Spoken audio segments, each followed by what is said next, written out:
जहां पूरे विश्व में कोरोना महामारी ने अपना कहर मचा रखा था और इतने महीने गुजर जाने के बाद भी लोग अभी भी लगातार इसकी चपेट में आ रहे हैं।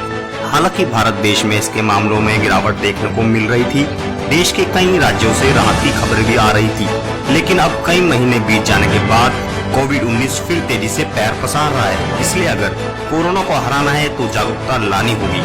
तो वहीं धर्मनगरी हरिद्वार के चिकित्सक महेंद्र राणा का कहना है, सावधानियां बरतने से इस कोरोना महामारी के संक्रमण से बचा जा सकता है।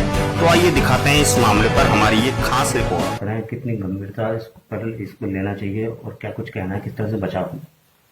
देखिए, इस समय मैं पूरे देशवासियों को कोरोना के संबंध में यही संदेश देना चाहूंगा कि बहुत सावधानी और सतर्कता की जरूरत है।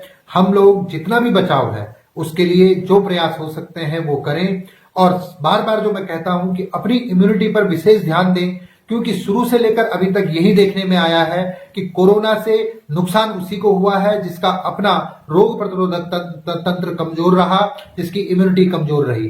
तो उसके लिए हम लोग जितने भी हमारे आयुर्वेद में बहुत ही इम्यूनिटी वर्धक उपाय बताए गए हैं, हमारे आयुष विभाग ने जो गाइडलाइन जारी की है, उन सब का हम लोग पालन करें और सतर्कता के साथ अपना कार्य कर सकें, अपने जीवन को आगे बढ़ाएं।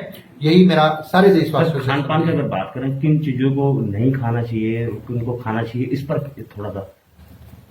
कोरोना में देखिए, जितने भी हमारे फास्ट फूड हैं, हमारी ठंडी चीजें हैं, ठंडा पानी है, अब क्योंकि मौसम भी सर्दियों का आ रहा है तो हमें ये ध्यान रखना चाहिए कि फास्ट फूड पे हम जितना कम जो है उसका सेवन करेंगे, हमारा प्रतिरोधक तंत्र उतना मजबूत होगा। विटामिन सी से भरपूर जो हमारी हरी सब्जियां हैं, हमारे फल हैं, इन सब का हम खूब सेवन करें। दूध के साथ कच्ची हल्दी का पाउडर लेकर के हम रात को अवश्य प्रयोग करें।